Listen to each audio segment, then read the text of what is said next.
probably, you know, I had to think, is this the craziest fucking case I've had? And it has to be.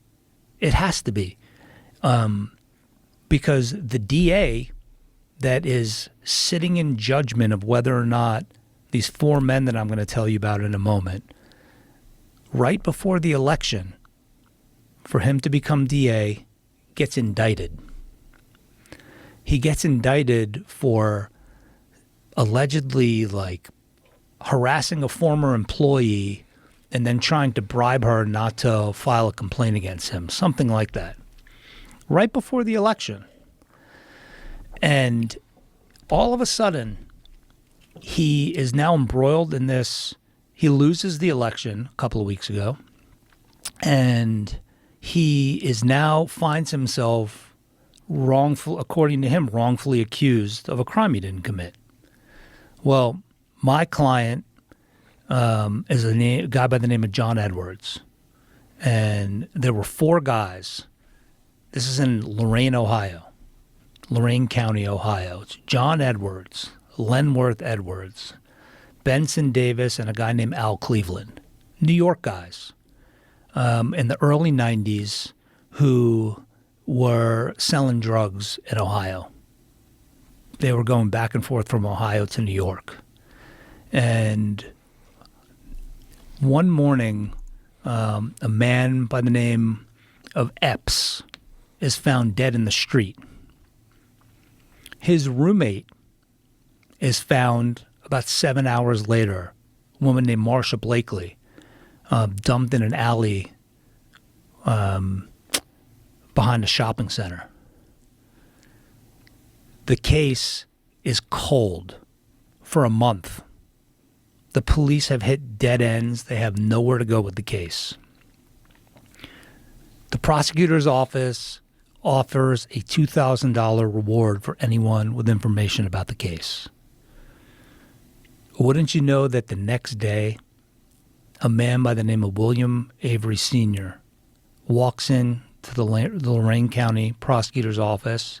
They sit him down with the police, and he says, I have information about the case. Now, this guy, William Avery Sr., was a known informant. The police knew him. He had come and tried to give information about other cases, didn't pan out. He was also a drug addict. And they sit with him for over an hour, and they say to him, everything you're telling us has been in the papers. So you're not giving us anything new here. He shows up the next day with his son, William Avery Jr., and he says he witnessed the murder. So William Avery Jr. talks to the police. At the end of that interview, he goes, what about the reward money? And the officer says, let's turn the tape recorder off and let's talk about that. They tell him, we're not giving you the reward money because now you're telling us that information that's been in the papers. And all you're telling us is that you saw Marsha Blakely assaulted in an apartment. You're not telling us anything about the murder.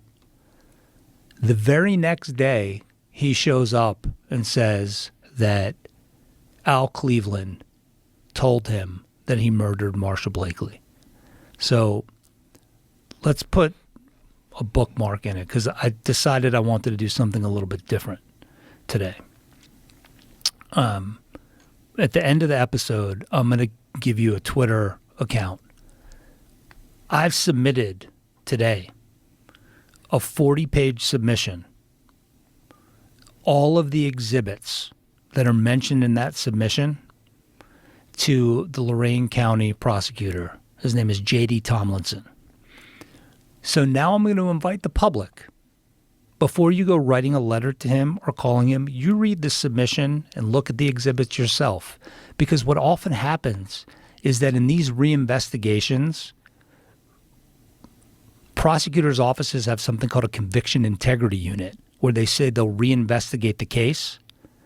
And the very first thing they make you do is sign a no media agreement, that you won't go to the media, because the last thing they want you to do is what I just did, is to talk about the case publicly. So we're not in a conviction integrity unit. We're trying to appeal to a prosecutor, J.D. Tomlinson, who, from what I understand, has told Al Cleveland's wife, because I've spoken to her. Her name was Roberta, great woman. Came up to her in the summer at a barbecue and said, when I was a law student, I sat in on your husband's trial. And it always bothered me. And I want you to come in and have your lawyers come in. I'm going to do the right thing. And now that he's been indicted, he has gone silent. I haven't heard from him. I've texted him. I see he reads my messages because he has read receipts on. And I guess he doesn't know that. And I've asked him for his time. I think in his wildest dreams, he probably never could have imagined that the case was going to now become national news. He has between now and December 31st to do the right thing and exonerate them. The incoming DA would never do it, I don't think, from what I've heard. So I'm going to invite the public, and I'll give you the link at the end, and I want to tell you the rest of the story. Because some of the things I tell you, you're going to say, come on, that can't be true. So I have the exhibits sitting in a folder for everybody to read. But, I think that the justice system has been weaponized against J.D. Tomlinson because he was coming up for a re-election. There's all sorts of personal animosity between him and the guy that just got elected. There's allegations, at least, that the guy that just got elected helped, was somehow involved in,